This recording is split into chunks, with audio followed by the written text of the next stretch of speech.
Assalamualaikum warahmatullahi wabarakatuh. Perkenalkan, nama saya Della Septiana dari Prodi Manajemen Fakultas Ekonomi, kelas reguler B semester 3 Universitas Ibnu Khaldun Bogor. Pada kali ini, saya akan membahas tentang rangkuman untuk ujian akhir semester mata kuliah Studi Islam dengan dosen pengampu Bapak Dr. Haji Ahmad Alim, MA.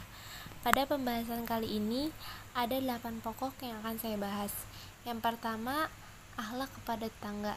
Yang kedua, jiwa mutmainah melahirkan akhlak mulia. Yang ketiga, terapi syubhat dan syahwat. Yang keempat, meneladani akhlak Rasulullah SAW. Yang kelima, akhlak dalam bermedia sosial. Yang keenam, akhlak terpuji, adil dan ihsan. Yang ketujuh, akhlak tercela suap dan korupsi. Yang kedelapan, akhlak kepada kedua orang tua.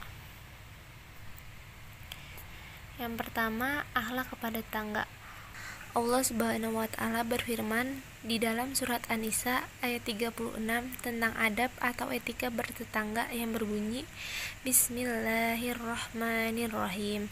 Wa'budullaha wa la tusyriku bihi syai'aw wa bil walidaini ihsan wa bil zil qurba wal yatama wal masakin wal jari zil qurba wal jaril junub.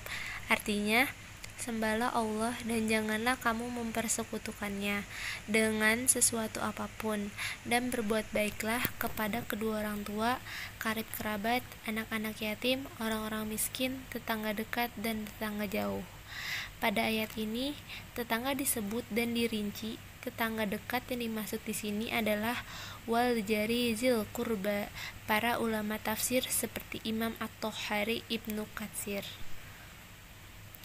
Tetangga yang masih ada ikatan keluarga atau ikatan kerabat ini memiliki 3 hak, yaitu yang pertama, hak sebagai tetangga, yang kedua, hak sebagai saudara atau kerabat, yang ketiga, hak sebagai saudara sesama Islam. Wal jaril junub, dan tetangga jauh. Tetangga jauh yang dimaksud adalah tetangga yang tidak ada ikatan kerabat atau disebut orang lain dan memiliki 2 hak, yaitu yang pertama, hak sesama muslim, dan yang kedua, hak bertetangga. Yang kedua, jiwa mutmainah melahirkan akhlak mulia.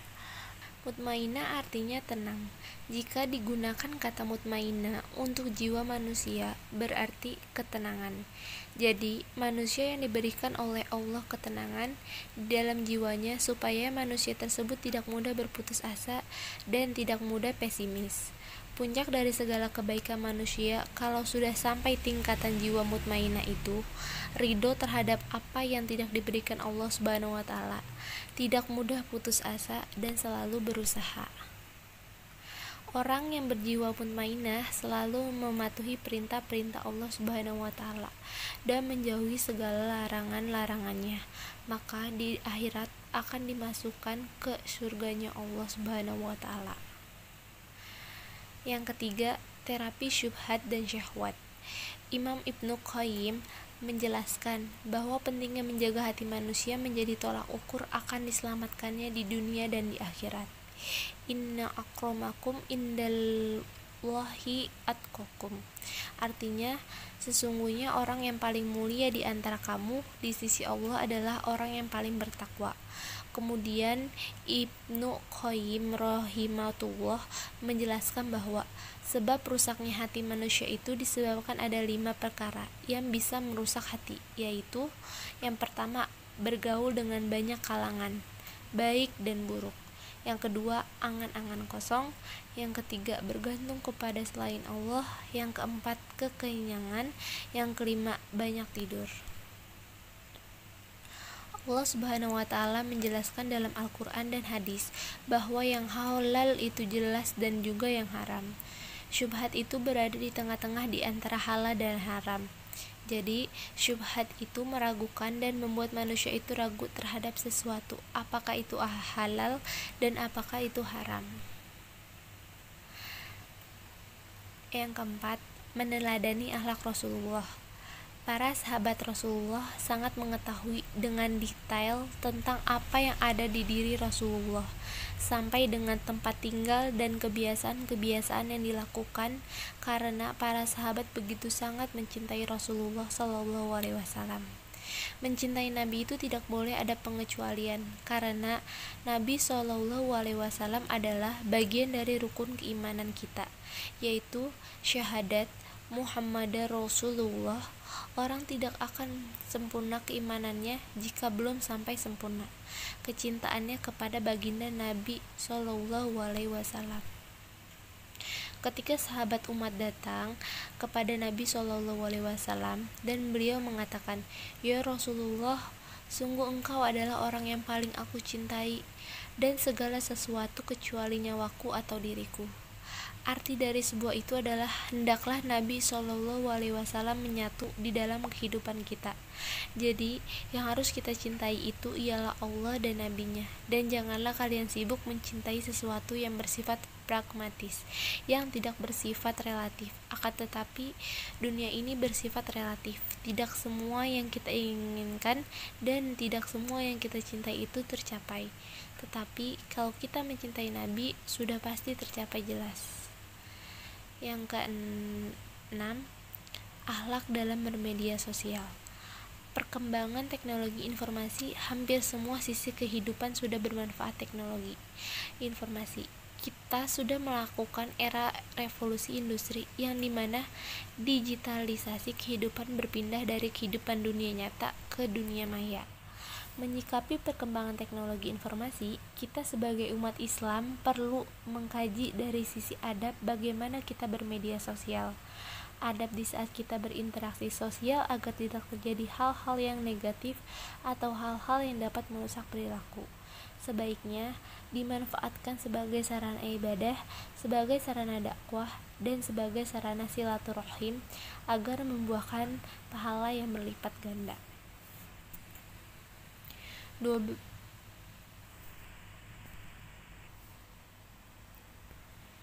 Yang keenam, akhlak terpuji, adil dan ihsan. Surah An-Nahl ayat 90. Bismillahirrahmanirrahim. Innallaha ya'muru bil adl wal ihsan wa ita'i dzil qurba wa yanha 'anil fahsya'i wal munkar wal baghi ya'izukum la'allakum tadhakkarun. Artinya, sesungguhnya Allah menyuruh kamu berlaku adil dan berbuat kebajikan, memberi kepada kaum kerabat, dan Allah melarang dari perbuatan keji, kemungkaran dan permusuhan. Dia memberi pengajaran kepadamu agar kamu dapat mengambil pelajaran.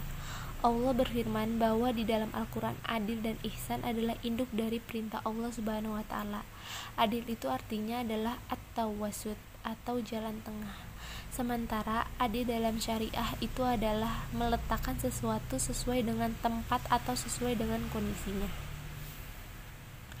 Allah menegaskan, innallaha ya'muru bil adl wal ihsan. Sesungguhnya Allah memerintahkan untuk berbuat adil dan berbuat kebajikan.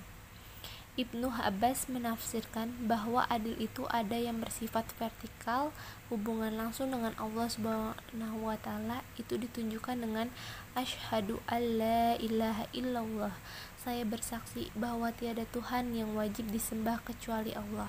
Ketika seseorang menauhidkan Allah Subhanahu wa Ta'ala, berarti dia telah adil menjadi seorang hamba.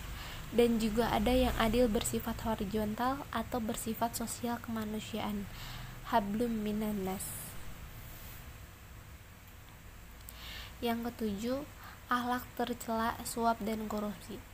Surah Al-Baqarah ayat 188. Bismillahirrahmanirrahim. Wala taqulu amwalakum bainakum bil battili wa tudu biha illal hukami litaqulu fariqam min amwalin nasi bil ismi wa antum ta'lamun.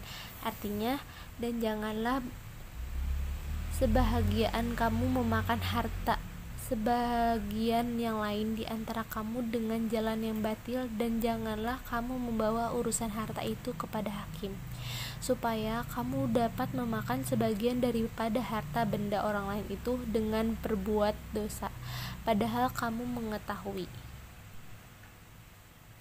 Allah Subhanahu wa taala menceritakan bagaimana dampak suap yang dilakukan dan dibudayakan oleh orang-orang Bani Israel terhadap dampak sangat besar. Allah Subhanahu wa taala mengingatkan pada kita. Surah Al-Maidah ayat 60. Bismillahirrahmanirrahim.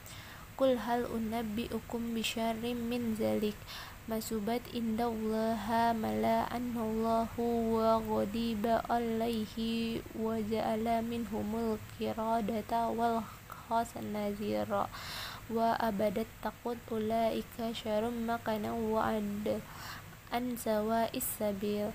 Artinya, katakanlah, apakah akan aku berikan kepadamu tentang orang-orang yang lebih buruk pembalasannya dan orang-orang fasik itu di sisi Allah, yaitu orang-orang yang dikutuk dan dimurkai Allah. Di antara mereka ada yang dijadikan kera dan babi, dan orang yang menyembah takhut, mereka itu lebih buruk tempatnya dan lebih sesat dari jalan yang lurus. Yang ke-8, akhlak kepada kedua orang tua. Setelah Allah Subhanahu wa taala mewasiatkan kita agar istiqomah di jalannya, agar mentauhidkan Allah Subhanahu wa taala, yang diman tauhid dan istiqomah ini adalah hubungan terbaik manusia, hablum minallah, hubungan vertikal manusia kepada Allah yang baik adalah mentauhidkan Allah dan istiqomah di jalannya. Kemudian hubungan yang terbaik antara manusia dengan manusia, hablum minannas, adalah berbuat ihsan kepada kedua orang tua. Perintah yang kedua adalah hormat kepada kedua orang tua. Allah menetapkan kalian jangan menyembah kecuali hanya kepada Allah. Kemudian Allah memerintahkan kita wabil walidain ihsan, dengan kedua orang tua haruslah berbuat ihsan. Jadi berbuatlah ihsan kepada kedua orang tua adalah perintah pertama dalam kaitannya dengan hablum minannas. Kalau perintah pertama yang berkaitannya dengan hablum minallah adalah tauhid, maka pahala yang paling besar adalah mentauhidkan Allah kalau itu adalah ibadah yang berkaitannya langsung dengan hablum minallah. Tetapi kalau ibadah yang berkaitan dengan hablum minannas adalah berbuat ihsan kepada kedua orang tua. Cukup sekian materi yang dapat saya sampaikan. Kurang lebihnya mohon dimaafkan. Semoga apa yang saya sampaikan bermanfaat untuk yang mendengarkannya. Wassalamualaikum warahmatullahi wabarakatuh.